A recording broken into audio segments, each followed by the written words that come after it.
একটা স্বল্প ব্যয়ে এই সাবজেক্টটা জোগাড় করে ফেলুন, যেটা হচ্ছে একটা পেতলের পেঁচা।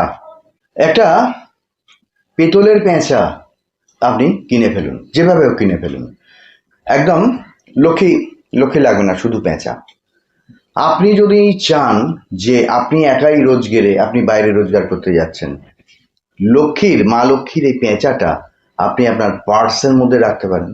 আর যদি মডেলটা মডেলই হয়, চ্যাপ্টা না হয়, মডেল হয়, তাহলে সবচেয়ে ভালো এই পেঁচাটা যে ঘরে আপনারা শয়ন করেন সেই ঘরের একটু সেলফে উঁচু আই লেভেল এরকম হয়, এইরকম হয়, এইরকম হয়, অন্তত নিচের দিকে না, ড্রেসিং টেবিলে না, এবং ছোঁয়াটা লাগবে না। আপনার একটা সেলফ আছে, হ্যাঁ, বা একটা আলমারি আছে, যা হোক, তাহলে এরকম একটা কোণা, এরকম একটা কোণা, ওই কোণাটায় রেখে দিলেন একটা পেঁচা। এই পেঁচাটা রোজ প্রণাম করবেন, রোজ প্রণাম করবেন, এবং কিছুদিন অন্তর অন্তর ধুলো ময়লা পরিষ্কার করবেন, প্রয়োজনে এটাকে জল দিয়ে ধুয়ে ফেলবেন। আমি এই জন্য বলছি যে একটা পেঁচা, যে বাস্তুশাস্ত্রে বলা হয় আপনার ঘরে যদি থাকে মা লক্ষ্মী আসবেন না, এটা অবধারিত, আসবেনই। পেঁচা বাহন না থাকলে দেবদেবীরা চলতে পারেন না। দেখবেন সমস্ত কিছুর বাহন, আগে পেঁচা গিয়ে কোনো বাড়ির চালের মধ্যে বসবে, এটাই পুরাণ শাস্ত্র বহুদিন আগে, 1000 বছরের পুরনো, বলছে যে আগে তার বাহন এসে কোনো স্থানে বসবে, যেই স্থান পবিত্র মনে করবে, তারপরে কিন্তু মা লক্ষ্মী সেখানে যাবেন, পদার্পণ করবেন, তবে তো উন্নতি।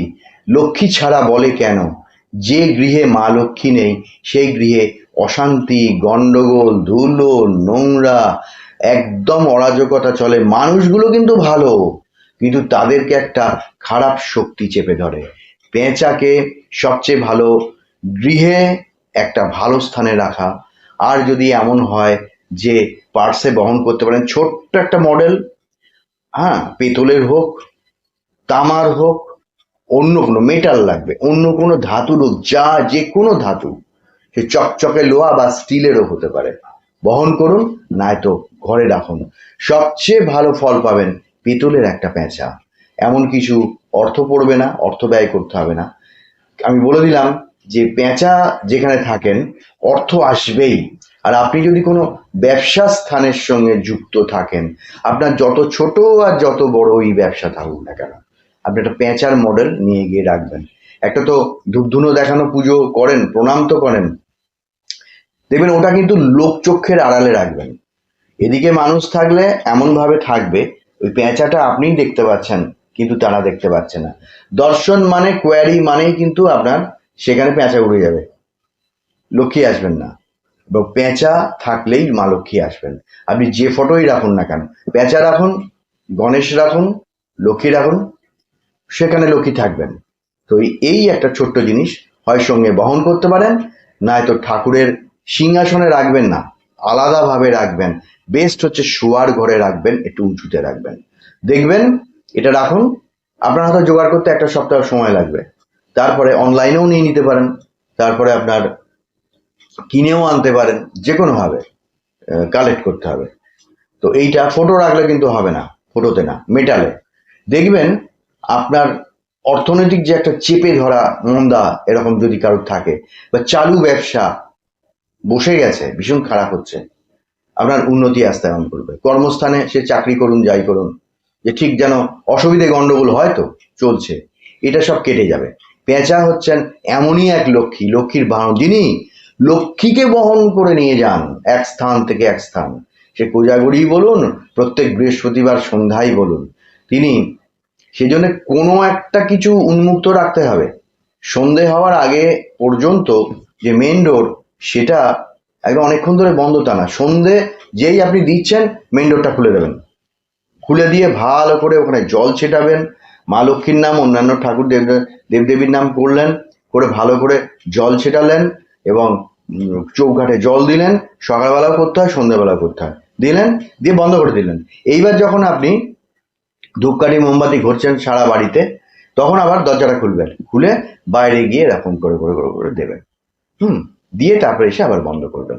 ওই যে বন্ধ করবেন, খুলবেন না, সন্ধ্যাটা উত্তীর্ণ হয়ে 15-20 মিনিট হয়ে যাবে, তারপরে মেন ডোরটা আবার খুলবেন।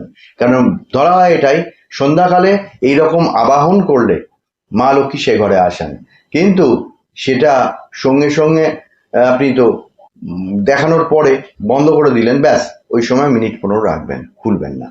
আপনি বলবেন যে এসব কাল্পনিক, হ্যাঁ, কল্পনা না করলে তো ঈশ্বরকে পাওয়া যায় না।